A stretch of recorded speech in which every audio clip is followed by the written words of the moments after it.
Okay, we should be live. Well, that's good to go.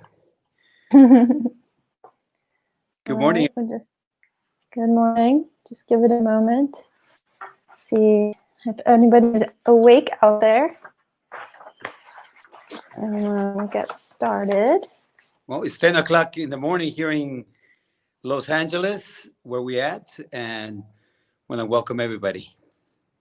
Yep. All right, so let's go ahead. Let's get started. Hi, everyone. As you know, or maybe this is your first time tuning in, I'm Margot Paez. I'm a scientist, an engineer, and an occasional journalist, and I'm here with my co-host, who is an amazing grassroots organizer, Carlos Marroquin. You're watching our weekly Sunday morning show. It's called Stand Up, Fight Back, where we discuss strategy and analysis for the progressive movement. We simulcast on Facebook and YouTube, so please share us with your friends, and please subscribe and turn on notifications so you don't miss an episode. Today we're discussing the latest stimulus package moving through Congress. We're also going to be looking at Biden's recovery plan and what progressives can do to support ourselves through this desperate time. And if there is a little bit of time left, we will also touch on that prickly issue around pushing for a Medicare for all floor vote. Wow, that was a tongue twister. A Medicare for all floor vote that's got Twitter totally enraged. So Carlos, thanks for being here with me as always. How are you doing today? And why don't we get started? Yeah, well, I'm doing good, thank you.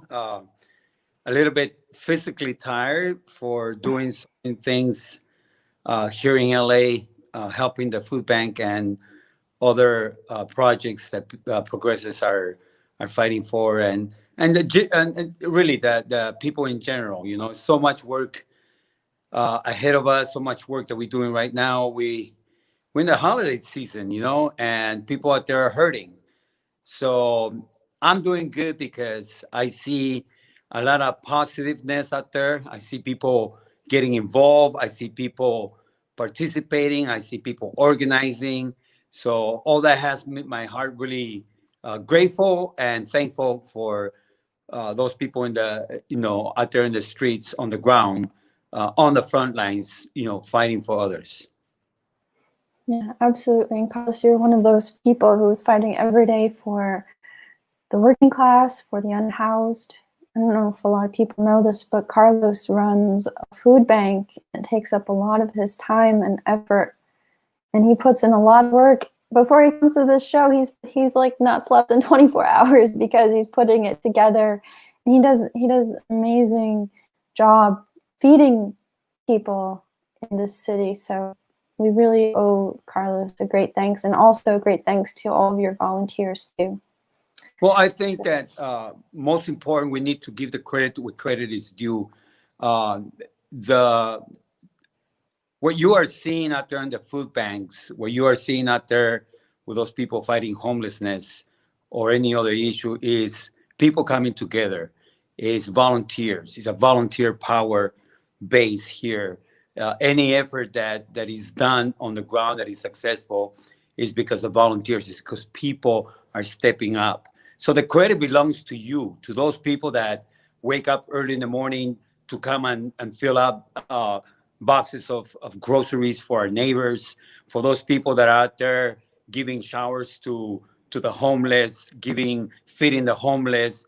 Those are the people that are heroes. Those are the people on the front lines. Those are the ones that deserve credit. I do a lot of organizing through, and I work with a lot of colleagues that are tremendously smart, brave, compassionate, passionate, and are willing to give it all for the people. Those are the people that I admire, that I respect, that inspire me to try to do a little bit more for the things that we're doing.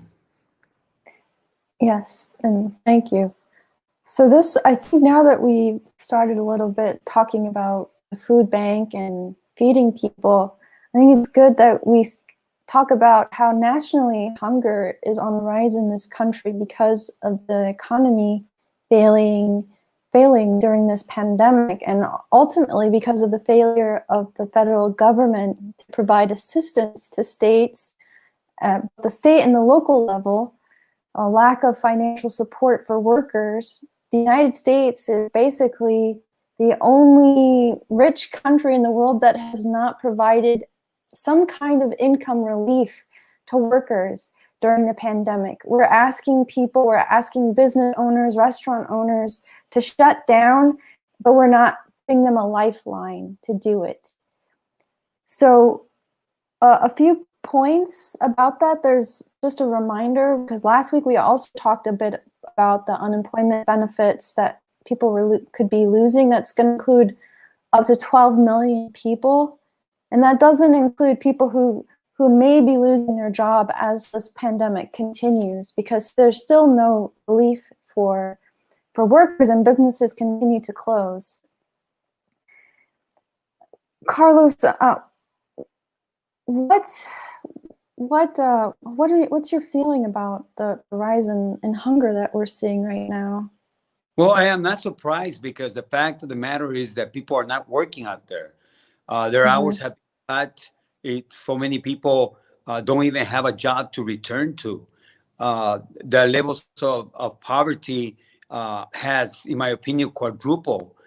We are seeing people push from poverty to extreme poverty. We are seeing people being pushed out of their homes, and this is even prior to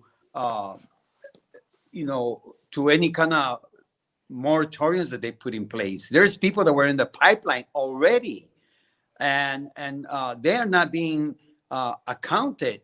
They're not being counted as those people that already suffered. So I am not surprised what we are seeing in the levels of poverty. Margot, the fact of the matter is that $1,200, that's what the government gave to the people 8 months ago. 8 months ago. And we haven't seen nothing since. And now they're talking about a stimulus that may have $900. The numbers fluctuate. It's less than that. Survive. Huh? I mean, it's less than that. I was just looking this morning, and they've agreed on $600. And the thing is like you said, they need this money. They need at least $1,200. And in fact, a month, right? And in fact, when they gave the stimulus check in April for $1,200, that actually helped people get food, and and not starve. But that money is run out, because that was April, like you said. I mean, right now, 1 in 4 out of work Americans don't have enough to eat. And this is the richest country in the world, Carlos. I mean, how can our political leaders allow their own people to starve like this? It's immoral what the government has done here in the United States in response to the pandemic. It is immoral. It is criminal when you allow people to have to be begging and standing hours in line to be able to receive groceries. It is grotesque at the highest level. There's no name really to put it, what the Trump administration has done, to really hurt the people, to further hurt the people. But let's not just point the finger to the Trump administration, because Democrats are to blame as much, because we don't see them taking a hard stand. They give in, they cave in to what Republicans most of the time offer. They call it, that you have to work with them. They don't work with us. They say that we need to take a compromise. They don't compromise with nobody. Republicans don't compromise.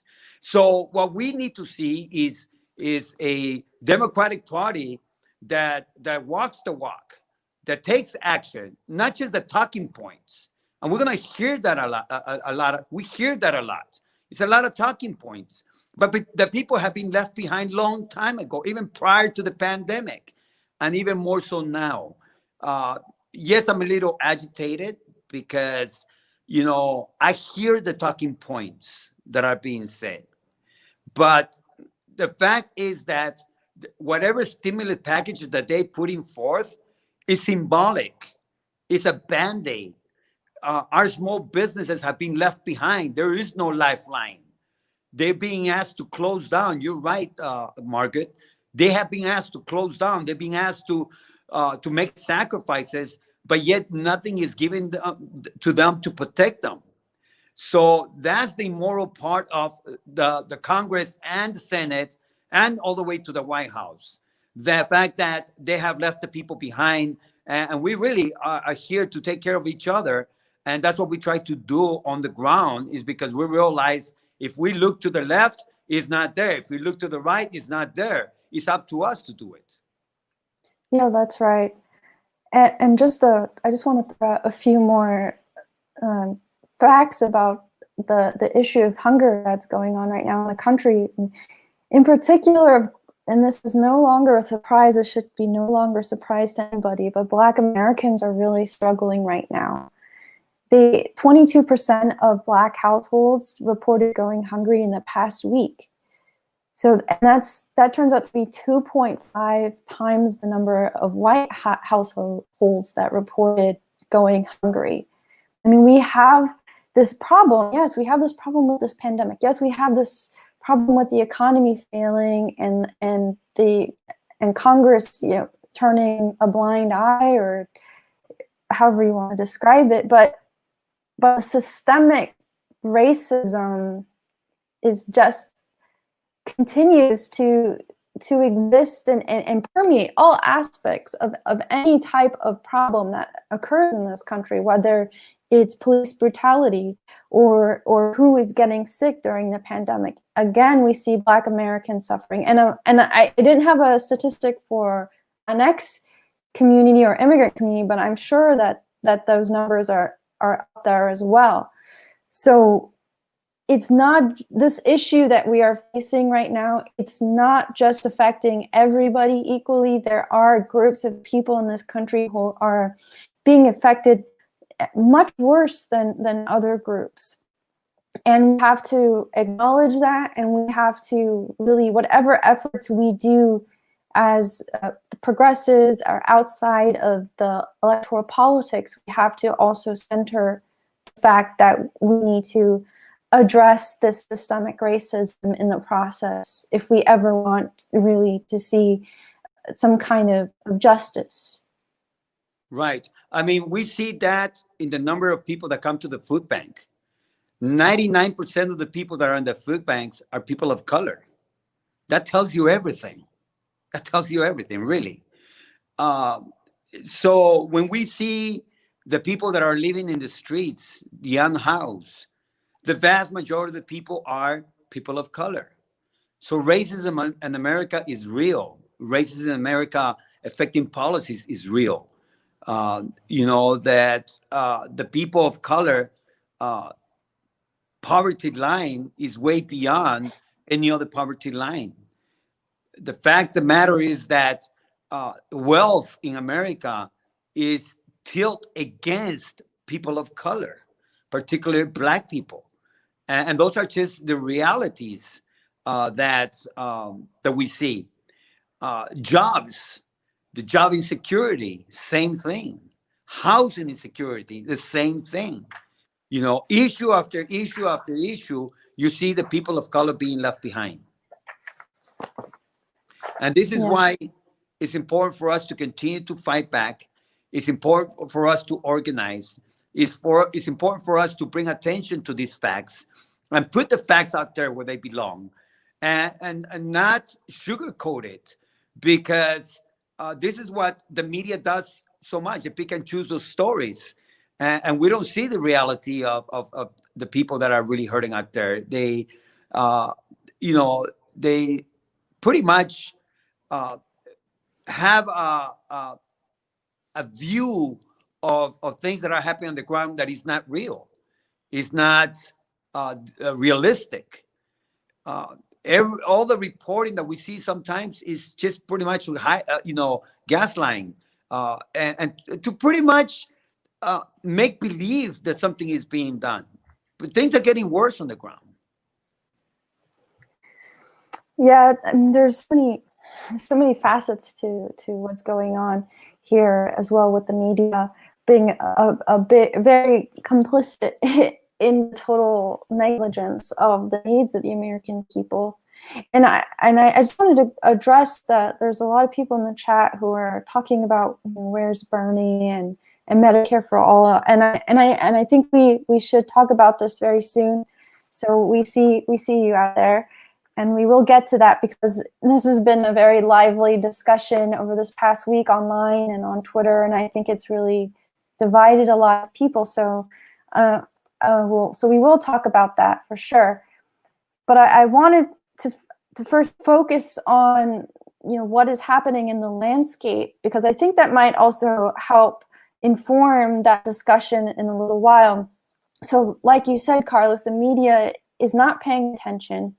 Yes, in CNN, MSNBC, Fox News, all of these channels are entertainment, info, they call it infotainment, but it's very low information actually, because most of the time they talk about one thing and they talk about it all day long, especially on CNN. And they're very, very kind to Biden these days on CNN and MSNBC. And there's very little discussion about tangible solutions to these problems. You know, sometimes they do talk about the poverty that is increasing, that people are in food lines, these bread lines that are turning up in the United States now. But it's really just playing on people's emotions and fears, and it's just really about getting people to tune in and boost their ratings and watch their ads, right? So there's no solutions in the media, and we really have to be aware of that. We really, I mean, I don't think anyone should really watch CNN or MSNBC at this point, and I doubt that a lot of people in our audience do, because most Bernie supporters were turned off by the way the media treated him in 2016 and even in his 2020 race. So I know that probably a lot of you already don't watch those shows, but I mean, that's where our media is right now. They don't actually report on real news. So we really have a very dysfunctional society at certain levels that is contributing to this immense poverty and despair. Right. And what we have to look is several things here. We see that the issues that we care about many times are being neglected, if not most of the time, all the time are being neglected. And there are, you know, concerns that a lot of these issues are not taken seriously by some of the progressive part of the of Congress. But definitely we need to talk about it, because there are some realities that people don't see, and those include the fact that progressives don't have power in Congress. They have they're a small percentage of those that have been elected, but yet it's a growing number. And the media is not kind to us. And there's many people that are rightfully disgusted with the media, the way they treated Bernie and the way they treat progressives, and our voice is suppressed. We know that to be real. It's not, you know, we're not trying to dismiss that or pretend it doesn't exist, because they know that they didn't want Bernie, and they did everything that they could to keep his voice down. And yes, there's also the shenanigans that happened during the elections, on both elections, 2016, 2020. And where we at right now this is where they have the people. This is why the people feel disheartened and sometimes pointing the fingers at other progressives. The fact is, again, is that we are building, and Medicare for all and student debt, all those things are issues that we have been fighting for years. There's some people that have been on this for decades. And the ball has moved and the needle has moved forward. and things are changing. And we need to realize, and we need to understand, and we need to think about this, because it is important to know that we have achieved so much, uh, I would say, exposure and success in voicing those issues because of Bernie Sanders. That we have to make clear. And then the Ocasios that have come in, the Squad, and all these other progressives that is so, that brings so much inspiration. And if there's anything that we need to focus on, and we need to take heart on, really our hearts on, is the fact that we are making progress. It may be small, it may be a few, but they are really shaking things up in the conversations at the highest level of government. So we need to be thankful for that, but we need to also be thankful for those that are in Congress that are raising those issues that have never been raised before. So yes, definitely we need to talk about some of the stuff that has happened on Twitter this past week, but also, the part of where we, what is our role on this as a movement? Is it fair for us to put all the blame or all the pressure on those that are elected? Should we share some of the blame? Because sometimes when we are engaged in campaigns and things don't go our way, we give up. And a lot of people, you don't see them no more. Yeah. So, and then they come back again, and then they start raising hell because things are not done, but they haven't been participating. So as much as people have voice, they should have action behind it. It's okay to criticize, but at the same time, is what are you doing for the movement lately? Are you Yeah, just that's a one that speaks your mind but never participates? Yeah, that's important. A very important point, because all we have on our side is people power. We don't have a lot of money. We're not billionaires. We don't have hundreds of billions of dollars, even hundreds of millions of dollars. We just have numbers of people. We are the majority, those of us who work, in these essential worker jobs, and people who have lost their jobs, people who are working from paycheck to paycheck. You are a part of the majority. But the thing is because we don't have money, we can't pay other people to do the work for us. So we have to do the work ourselves, which makes this all even much harder, because honestly, it is exhausting to do this work. It's exhausting to try to keep your life going and to also try to fight a very unfair and unbalanced system. So I understand the fatigue and the frustration, but to only criticize people, to only criticize those who are trying and who sometimes don't do exactly what you think they should do, is not satisfactory, because this is hard work. And it's politics too. And there are a lot of internal politics that go on in Congress. So we really have to understand all of that.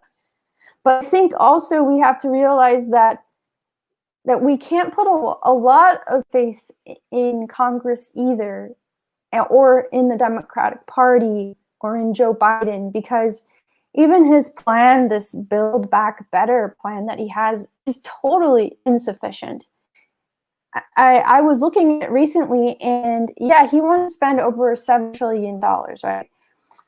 But if you look at it, he's talking about putting money into infrastructure. He's talking about creating 10 million clean energy jobs, which is questionable, because how do you define clean energy? We're in the middle of a climate crisis, and let's just remember that we are still in the middle of a climate crisis, and then the media is not even talking about the climate crisis. And to be honest, even people on the left are failing to talk about the climate crisis. This is not going away. This is only getting worse the longer we delay it. So this like 10 million to clean energy jobs is a little questionable, because you can call certain gas and oil ventures clean energy, right? Clean energy. So that's questionable. There's also a little bit in his package about economic fairness. Well, what does economic fairness even mean? That's also, again, a very vague term. Like, you're not going to ever have economic fairness in a capitalist system, right? So that's also questionable. He talks about like putting money to affordable healthcare and education. Well, he never mentions like, let's put money to cancel all student debt. He doesn't say let's put money in for a Medicare for all plan or single payer healthcare. All he talks about is a public option, right? So excuse me. So these this is like the big ask from Joe Biden, and that's not enough for the progressive movement. That's not enough for people who are suffering. There's nothing in his package that deals with immediate mortgage and rent relief. There's nothing in here about providing support for workers. There's a little bit in here about like a public health jobs corps and some money for small businesses, but that's not enough. This falls immensely short of helping working class people. And on the point of this stimulus package, they're going to give people $600. Okay, so in 2008, George W. Bush gave people $600 stimulus checks right before the recession. And he also included a $300 child tax credit. I mean, George W. Bush did better. The Congress under George W. Bush did better than the Congress right now. I mean, this is a disgrace. They're not even going to give you a tax credit for your kids. And all we can get is $600. So, I mean, all this emphasis, like, yeah, we need to do this floor vote and stuff, Congress, yeah. I mean, it's all symbolic, but the reality is we're living in an extremely dysfunctional political atmosphere that none of this is going to make a difference. Yes, we need to put more progressives in Congress. Yes, we need more progressives at the local level. Yes, we need people who abhor capitalism in these positions and who believe in Medicare for all and who believe in housing people, and et cetera, et cetera. But wasting our time on these small little issues is not going to get us anywhere. We need to see the full picture here, and the reality is that we're living in the midst of extreme dysfunction and a failing system. So sorry, Carlos, I just took up a whole lot of time here with that rant, but just wanted to get that. I mean, it's easy for us to get to become just like the people that we criticize. It's easy to become that because the very same thing that we accuse the mainstream media of doing, we do it ourselves. We get tied up into endless, infighting among ourselves sometimes, and when the answer should be quite simple, and we need to organize our people like that. We need to be growing our base. We need to be organizing our communities, because that's how we're going to hold, elected officials accountable, is when people come together, when we are fighting for the things, and when we actually shame them for not doing their job by us doing it. It's like, who needs Congress when we're doing it ourselves? Who needs to be electing this individual or that individual when we do it ourselves? They publicly shame like that. And I understand some members of Congress could care less if you shame them, but when we start organizing at the lowest level and we start moving the needle forward ourselves, those people eventually, they will be voted out. But this is something that you are going to be seeing in the next few months, even as President-elect Biden gets sworn in, is all of a sudden there's going to be a gas of relief for so many people, quote unquote relief. But the fact is that policies may be slow coming. There's going to be fights inside Congress, inside the Senate, and he's not going to get everything that he wants. We understand all those things. For us progressives, that are fighting for Medicare for all, we cannot be disheartened. We cannot be calling people sellouts because, they are not being voiceful enough. We cannot be pointing fingers to those that are trying to actually do something. We need to see what our role is as a movement and what we need to continue to do. Yes, we need to voicefully say things when they're not doing it. But if that is our greater weapon that we have, we're in trouble. If us just saying stuff, up in our microphones, in our live streams, if that's the best that we can give, we're in trouble. We should be able to, our strength is in numbers, in people, in organizing at the lowest level. That's where our strength is. That's what they're scared of. They're not scared of what things you say. They're scared of the things that you do. That's what they're scared of. They get scared when they start seeing that you actually are doing something about the homeless crisis. All of a sudden, they start panicking because they have millions and not billions of dollars to supposedly alleviate the homeless crisis, and they do nothing about it. We see the money, blown away and nothing to show for. So for us, is being able to understand that the political world is not ideal. We still don't have power. We are small numbers within, the structure of power. We're small numbers. Our strength is in the outside. So as we continue to build the inside, we have to continue to grow the outside. Our numbers should be getting bigger in the outside. And that's not going to happen by us beating each other up. It only happens when we come together, when we put our hearts together to cause an explosion of love that is actually doing something about communities. That's what happens. Exactly, Carlos, exactly.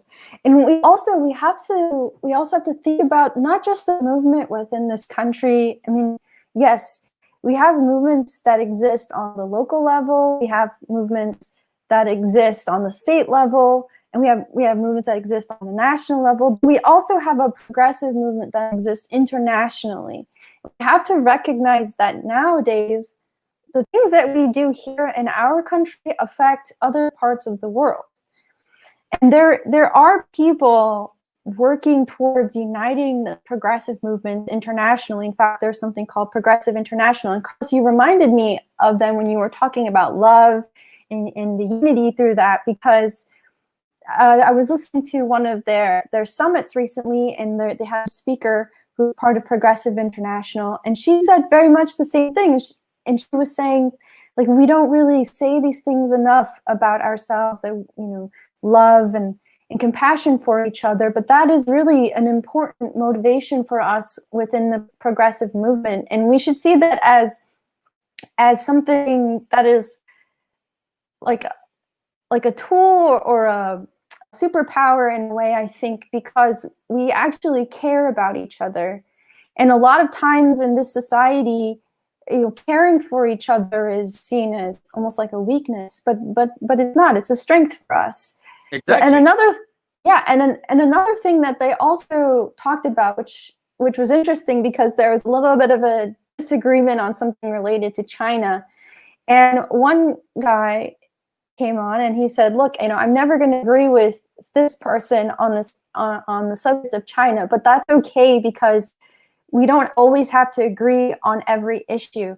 We just have to come together and work for the core issues the most and get those done. Because historically, what has happened amongst, the left, the quote unquote left, the progressive movement is technically, within that realm, is that people become divided on these small issues and they turn against each other. We can't do that to ourselves. We don't have that kind of time.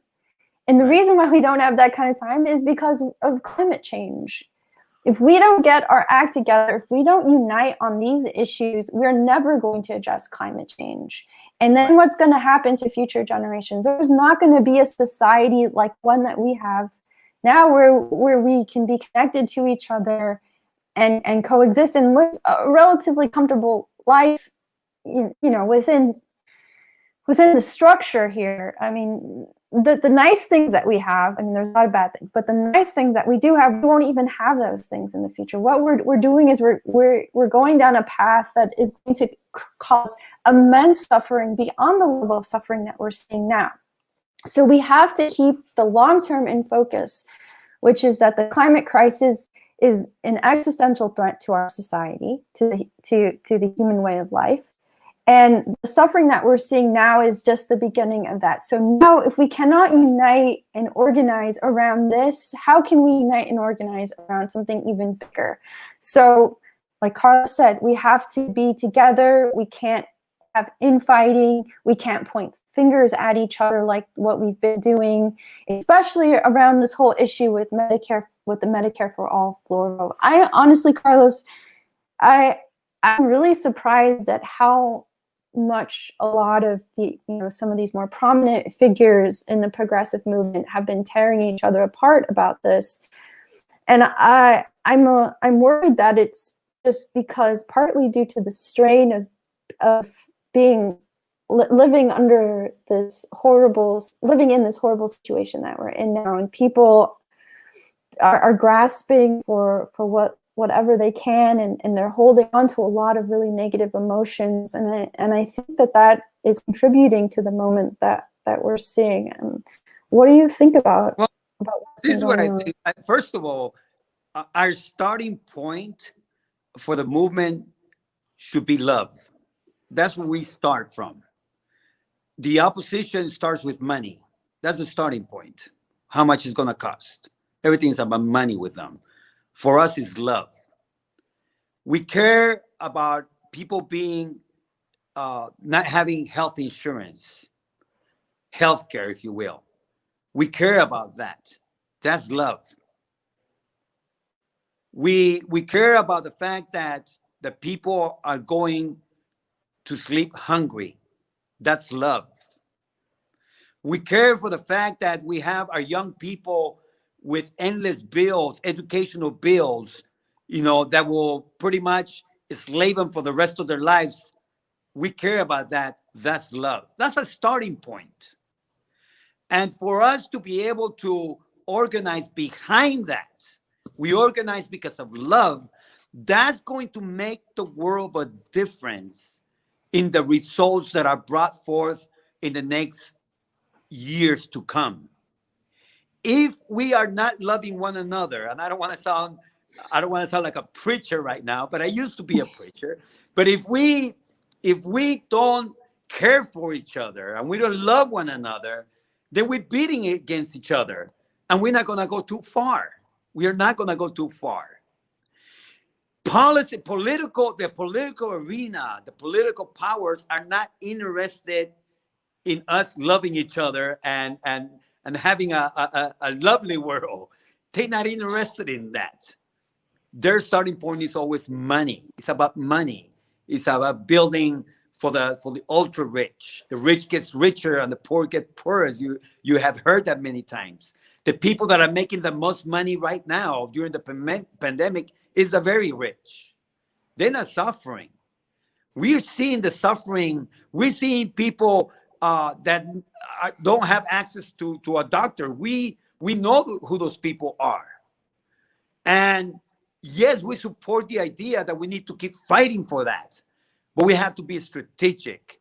We have to be smart. We have to gain hearts out there. We cannot be turning people off or people against each other.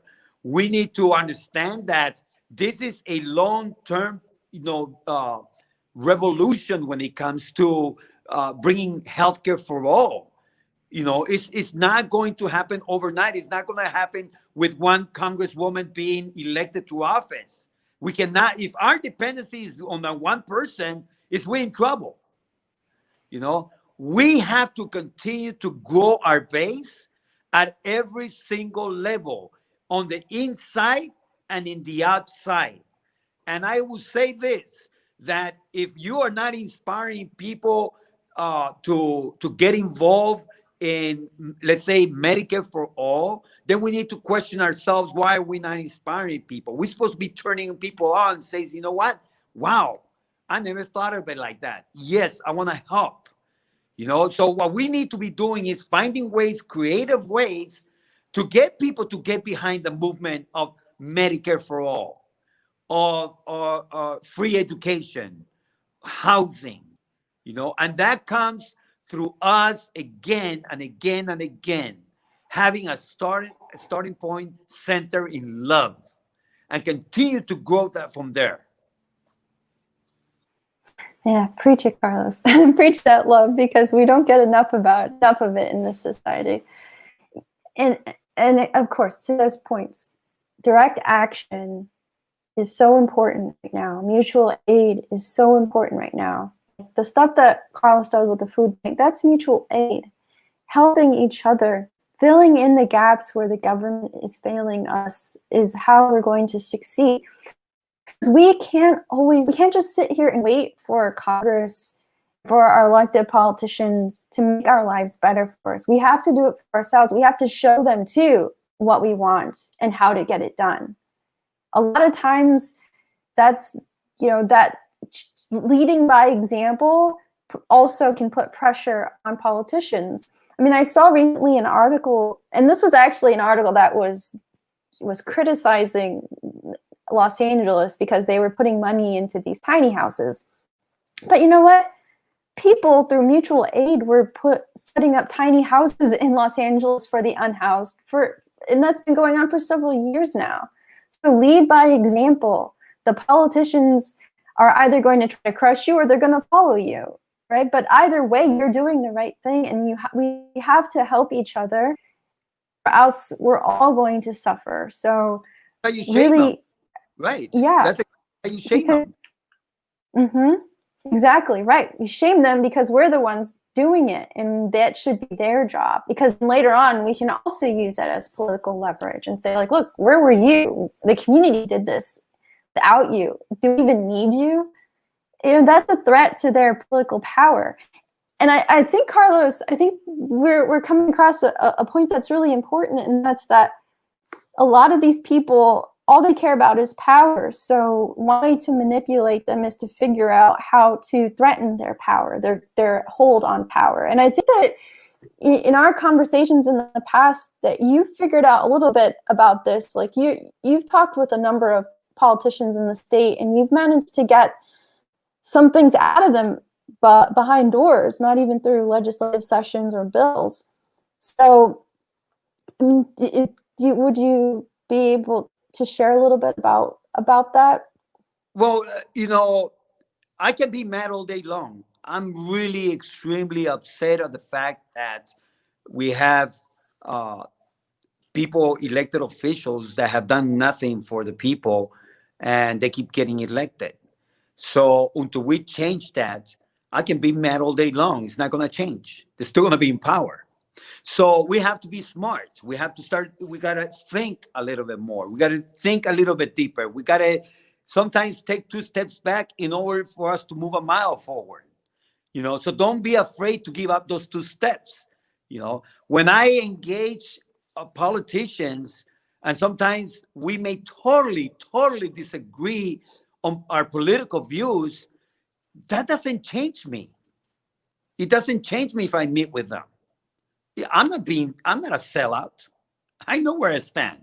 There is nothing they can give me or offer me, you know what I mean, so that I could keep my mouth shut, or that that it would change my political views. What we need to understand is that we have a responsibility. And I'm speaking to those that are leadership, are progressive, the movement leadership. I'm speaking to the activists. You guys are the ones that do the hard work. The guys are the ones that have, and ladies, and you all have lifted the movement to where we are right now. Whether it be Medicare for all, whether it be housing, homelessness, you name it, you have been at the forefront. You have a voice, you have influence. You also have responsibility. That's how I see myself, as someone that has been given a responsibility of trust, you know? So I have to think. I can no longer think for myself, you know, what would Carlos do? You know, no, it's what would Carlos do for the movement? Because it's not about me. It's about people. So I have to think, and I have to be the smart way. I have to be able to outsmart the opposition in ways that will bring progress to the people. And if it means by me engaging politicians and having those hard discussions behind doors and letting them know that it's not acceptable and things need to change on the ground because this, and this is happening, and I'm able to paint that picture in their minds and hopefully in their hearts to bring changes, so be it. Those conversations need to happen. If we have doors that are swinging open for us to have these kind of conversations, why not? You know, it's the movement that created those opportunities. In this case, for me, it was Bernie Sanders that created a lot of opportunities that I'm seeing today, you know, because of the movement of Bernie Sanders, and me being part of that movement created doors of opportunity that I can sit down with local officials, state officials, national figures, to be able to sit down and have these kind of discussions of what is needed for the people. So yes, we need to work in the outside. We need to build a strong grassroots movement that scares these people to death. But we also need to create the same kind of strength in the inside with smart people, with committed people, with dedicated people, with visionaries, with passionate people, passionate politicians that actually will bring the real changes, you know what I mean? Because they are inspiring others. I can tell you this, Ocasio inspires even the most liberal, because the Democratic Party has nothing to offer. And people realize that. When they hear her outsmart Donald Trump on Twitter, you know what I mean? I can hear them say, "Go girl, go girl." That's what we need. We need people that are smart, that are thinkers, that that are going to outsmart everybody else out there. And I think that we are achieving that because we are now electing people, that are down to earth, that are passionate, compassionate, and that are full of visions for a better future. We got to get behind them and not try to take them down. We need to build them up. Yes, you're right, Carlos. And just before we go any further, I want to remind everyone that you're watching Stand Up Fight Back.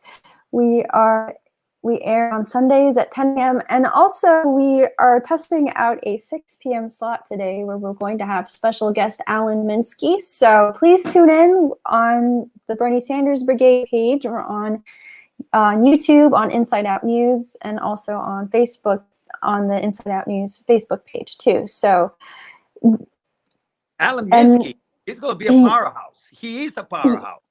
Let's talk a little about him to let our viewers know who Alan Minsky is and why they should tune in tonight at 6 o'clock. Okay, sure. Yeah, well, Alan Minsky he's the executive director of Progressive Democrats of America. But you and I, Carlos, we know Alan from when he was the interim program director at Pacifica Radio KPFK. And Alan has been very much involved in the progressive movement going back, I think, to the mid-90s. He's one of the co-founders of Indie Media Los Angeles. So he's been around as a progressive journalist and deeply involved in progressive politics. So it's going to be very exciting to have him on to talk about that and talk about the Democratic Party and the progressive movement, the connection there. How the progressive movement can work with the Democratic Party. Carlos, what else would you like to add about Alan? Well, Alan, I don't know if you read some of his articles, but he's a tremendous writer and brings insight of the progressive movement and some of the projects that they are working on. I know that he told me that they're rolling out a new project at the beginning of the year. So I'm excited and eager to know what the project is. on how you can get involved. So there's so many opportunities that Alan has given to progressives in helping to elevate them through Pacifica Radio at here at KPFK. He's been very supportive of the issues that I care about, the projects that I work on. He has always been there for us. And he's a national figure. He's well recognized nationally here in the state of California. Locally, he's loved by many. So I am very excited to be able to have him tonight on our show at 6 o'clock. And yes, this is our first time that we're running a double show, and we did that specifically because we want to be able to reach as many progressives as we can, especially in this hour that we live in right now. We are living in very, very tough times, and things may get worse before they get better. So hearing Alan's perspective of where the progressive movement is and what are some of the things that need to happen is going to be not only interesting, but we need to take heart to the things that he has to share with us today. Yes, I'm very excited to have him on at 6 p.m. So that's at 6 p.m. But we have about 9 minutes left in the hour. So I wanted to get back to talking a bit about Bernie Sanders and AOC and the Democratic Party. I want to be clear, though, with our audience, because the thing is that we're not here to defend the Democratic Party. And I want to make it clear that we're not here to be spokespeople for the Democratic Party either. I really don't like the Democrats at all. I think that we should have people running on another party, if possible, or many other parties. Like Richard Wolff has suggested, he's a well-known economist. He thinks we need a lot of labor parties, and I agree with him. We should have as many parties as we can, because there's always people. Everybody has a lot of different ideas. So, ultimately, the more voices we have, the better, right? So, the Democratic Party has completely failed us. I ultimately don't see a lot of hope.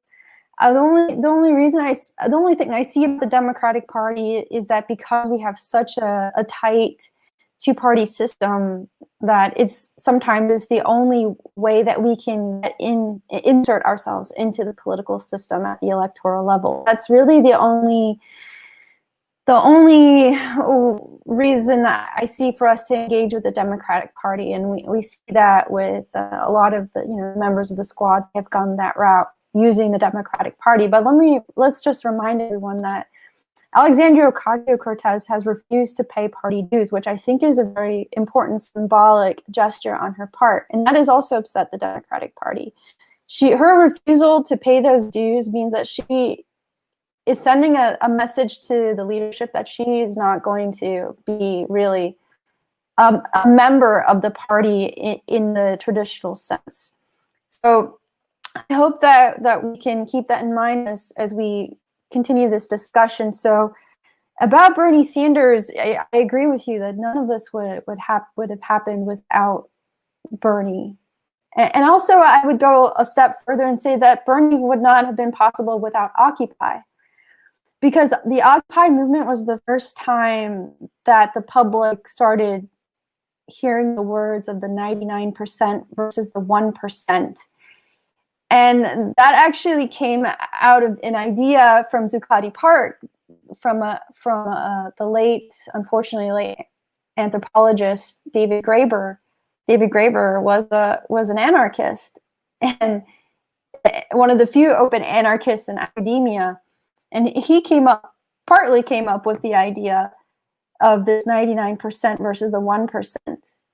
It was because of Occupy and in this whole idea of a whole new kind of society that was part of that, this horizontal movement, a leaderless movement, that we were able to get Bernie Sanders, because now all of a sudden people were talking about how the growing income wealth disparities, the fact that jobs were coming back from the recession, the new jobs were lower wage jobs. They weren't the jobs that had retirement plans, that had healthcare plans that people had before the recession.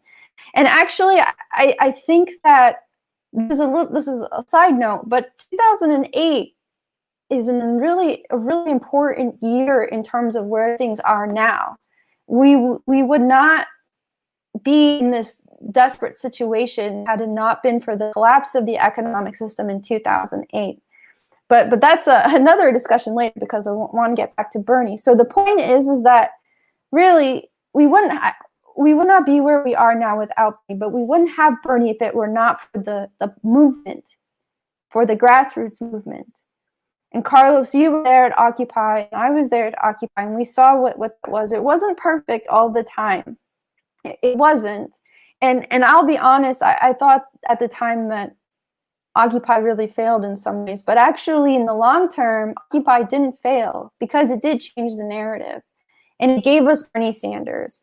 And Bernie Sanders was able to have a platform where he could say, yeah, I'm a socialist, I'm a democratic socialist, I will stand up here and fight for Medicare for all, I will stand up for the working class, for the labor movement. And now we have this whole new narrative, this whole new window that opened up for all of us to be able to step forward and proudly call ourselves supporters of workers or democratic socialists or whatever. The narrative has changed.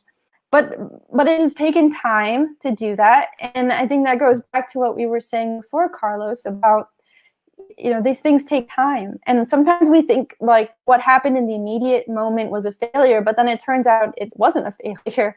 It turned out actually what we did then made a difference in the future. Right. So we have to always keep that in mind when what we're doing in this movement of organizing and direct action. And always remember that there's multiple aspects to it. There is the electoral level, but then there's also what we do on the floor, the ground, through the grassroots. Right. I mean, I laugh a little bit because some of the people that criticize Bernie Sanders the most are the ones that have benefited of his movement, including the Green Party. Nobody hears about the Green Party until Bernie Sanders came along. That, what I mean. A lot of people, came into Bernie Sanders' movement from the Green Party, and he elevated their voice. And after he lost in 2016, they were out there speaking and organizing, still under the Bernie Sanders Green Party type of movement that they followed. But a lot of their numbers increased because of Bernie Sanders. The fact is that he elevated our voices in levels that had not been heard before. Yes, the Occupy movement was and has been instrumental in where we are today, because they pretty much set precedent on many of the issues, by fighting them right on the front lines, whether it was occupying the banks, whether occupying homes, whether occupying Congress. These are things that the Occupy movement did. They changed the conversation. They put the blame where it belonged. They put the blame on Wall Street. People didn't wake up one day and say, "Oh, I'm going to commit fraud against the banks." That didn't happen. It was the other way around. The banks defrauded millions of people, from their wealth, their little wealth they had. So yes, things have changed and continue to change and will change for years to come. Where we go from here depend on us, where we are right now as a movement. Yes, the Occupy movement doesn't no longer exist in the ways that he did on one time. Perhaps neither the Bernie Sanders movement, or perhaps it will, and then there are those followers of Ocasio that really get inspired by her voice, by the things that she says, by the things that she do. But there are others now. There is Cory Bush, and there is many others that are coming in. And this again happens because people continue to push forward the ideals and the issues that they care about. What we need to do is remain staying focused. Very important. We cannot give up. Some changes don't happen overnight. It may take years, decades, if you will. That I can see now that the movement for climate change is going to rise up in 2021. We are going to see, activists from climate change doing things, extraordinary things, and even challenging, President Biden when he becomes president. Don't think that anybody's going to give anybody a pass. It's not going to happen. I am committed, and I say this before, my commitment is not to a political party. My commitment is to the people. So I will put people first, which means that I will not, put myself down for anyone in the political party. I will support when they support us. I will stand with them when they stand with us. But if they don't do that, no, I am not going to be out there ignoring the things that they do. So just as I challenge the Bushes, just like I challenge the Clintons, just like I challenge the Obamas and Trump, I will challenge a Biden presidency if he fails to do his job. And right now, so far, again, we are not seeing an indication, and I don't expect, and I'm going to say that clear, I don't expect Joe Biden to all of a sudden become a progressive leader or someone that pushes for progressive ideas. That's not going to happen. It's up to us. It's up to us to hold them accountable. It's up to us to hold Kamala Harris accountable. It's up to us to hold Congress accountable, the Senate accountable. It's time for us to hold them accountable. Yeah, absolutely. We have to. We have to fight anyone who's going to get in our way. And that's why we have to stay together. We have to not have internal fighting. We have to stick together. We have to do the organizing. We can't just sit back and yell at each other on Twitter, because we're never going to get anything done that way. So some of the I tell you, I have been around organizers for a long time, and the generation that I'm seeing today and previous generations, I see them as some of the most talented people that I have ever met in my life. I mean, it's like I'm blown away by how smart some of our people are. You know what I mean? And the heart that they have for community. So that's what really gives me the hope that I have, is the fact that, politically speaking, we have some of the brightest minds out there. We just got to be able to build them up, continue to build them up. And we have to be able to support a lot of ideas that are going to be put out there on the table. But if we are not inspiring people, if we are not generating a bigger base and growing our base, then, we just have a whole bunch of ideas. That's all we have. Yep, I agree. I agree with you, Carlos. Okay, well, we're at the top of the hour now. We've been at this for an hour, so I think it's probably time for us to take a break, and then we'll come back at 6 p.m. Pacific time. Do you have any last thoughts, Carlos, before we go? Yes, I like to say this, that we are living in very hard times, and I see that on the streets of here in Los Angeles. I know that there's a lot of people in pain. People are suffering right now. They're in distress. They worry. They cannot sleep. They worry that they're going to find themselves on the street. And as the holiday season hits us right now, and people cannot go to work, and it's not a normal end of the year season for none of us. For none of us. Just take comfort in knowing that we are in this thing together. You're not alone in your suffering.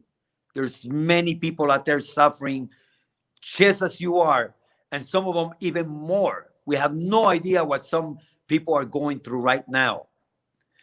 I invite you to join me to stand together with each other, to support each other, to commit ourselves, to fight the good fight, to stand together, to uplift the weak, to fight for the seniors, to fight for those moms that really that have no one to fight for them. You know, you are that voice. You are the one that can make changes to and make a significant impact in their lives by your commitment. So don't give up. Your presence alone, you know, is inspiring when you join others in a good fight for justice. So I hope to see you tonight when we bring Alan Minsky. We love you guys. A shout out to all of our frontlines volunteers, all the frontlines organizers, our uh, revolutionary leaders that we have out there in the movement for social justice. You know who you are. We love you. Too many of you to name you, but we love you and we appreciate you. Thank you, Carlos, and thank you everyone for watching this morning. You've been watching Stand Up, Fight Back. I'm Margot Paez, and this is Carlos Marroquin, your host for this show, where we talk about the progressive movement, strategy, and analysis. So tune in tonight at 6 p.m. Pacific Time, 9 p.m. Eastern Time, when we have Alan Minsky, Executive Director of the Progressive Democrats of America, when we should have a really nice, lovely dinner discussion there. So again, if you like the show, please subscribe, please share us with your friends, and please join us every Sunday. Take care, everybody. Stay safe and wear a mask.